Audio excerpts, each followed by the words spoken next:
দুর্গাপুরের স্কুটিতে অগ্নিসংযোগ আপনাদের জানিয়ে রাখবো আরো একবার। দুর্গাপুরের স্কুটিতে অগ্নিসংযোগ দুষ্কৃতীদের কাজ বলেই সন্দেহ। দুর্গাপুরের বিধাননগর হাউজিং কলোনিতে দুষ্কৃতীদের আগুন লাগানোর ঘটনায় চাঞ্চল্য ছড়ালো।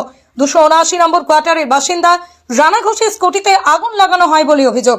রানা ঘোষ জানান তার স্কুটি একতলা সিঁড়ির নিচে রাখা ছিল। ভোর প্রায় 4টে নাগাদ একতলার প্রতিবেশী তপনবাবুর আওয়াজ শুনে দরজা খুলতেই দেখেন স্কুটিটি দাউ দাউ করে জ্বলছে। চিৎকার শুনে নিচে নেমে এসে রানা ঘোষ বিষয়টি জানতে পারেন। রানা ঘোষের সন্দেহ, সিঁড়ির পিছন দিক থেকে লাঠিতে রকেট লাগিয়ে ইচ্ছাকৃতভাবে স্কুটিতে আগুন লাগানো হয়েছে। খবর পেয়ে বিধাননগর পুলিশ ফাঁড়ির পুলিশ ঘটনাস্থলে পৌঁছে এবং তদন্ত শুরু করে।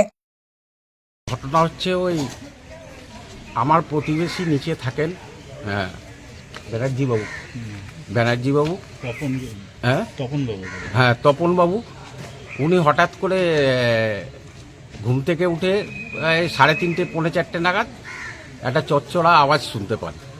এবার সেই আওয়াজটা শোনার পরে উনি ভেবেছেন বোধহয় গেটটা যেহেতু লক থাকে, তো সেখানে উনি ভেবেছেন বোধহয় যে কেউ গেট খুলতে পারছে না, তো সেই গেটটা খোলার ব্যাপারেই হয়তো কারোর অসুবিধা হচ্ছে, একবার চেক করে দেখি। তো সেটা চেক করতে গিয়ে উনি দেখছেন গাড়িটা দাউ দাউ করে জ্বলছে। তখন উনি চিৎকার চেঁচামেচি করেছেন। এবার শীতকালে রাত, দরজা জানলা বন্ধ, বোঝা যাচ্ছে না। সেই সময় বেরিয়ে দেখছি গাড়িটি আমার দাউ দাউ করে জ্বলছে।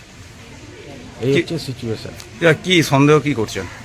সন্দেহ, যা সিচুয়েশন দেখতে পাচ্ছি, একটি তার ছিল, একটি বড় লাঠিতে রকেট লাগিয়ে গাড়ির পেছনে আগুন লাগানো হয়েছে। এবার ঘটনা হচ্ছে যে লাঠিটা দেওয়া হয়েছে, সেই লাঠিটা প্রথমে ছোট ছিল, তাতে দেওয়ার চেষ্টা করেছে, তাতে হয়নি। তারপরে ফ্রেশ তার দিয়ে, একদম নতুন তার দিয়ে আবার লম্বা লাঠি জুড়ে তারপরে সেটাতে আগুন লাগানো হয়েছে। এখন ঘটনাটা যেটা বোঝা যাচ্ছে, এটা বাইরের লোকের কাজ নয়। বাইরের লোক হলে পরিকল্পিতভাবে বড় লাঠি নিয়েই আসতো। পুলিশকে খবর দিয়েছিল? হ্যাঁ, পুলিশকে তারপরে ফোন করেছিলাম ফাঁড়িতে, ফাঁড়ির পুলিশ এসে দেখে গেছে, ওনারা সব ফটো তুলে নিয়ে গেছে। কি নাম আপনার? আমার নাম রানা ঘোষ। আপনি বিধাননগর হাউসিংয়ের কোন ব্লকে থাকেন? আমি বিধাননগর হাউজিংয়ে 82 279 279 বিধাননগর হাউজিং 82।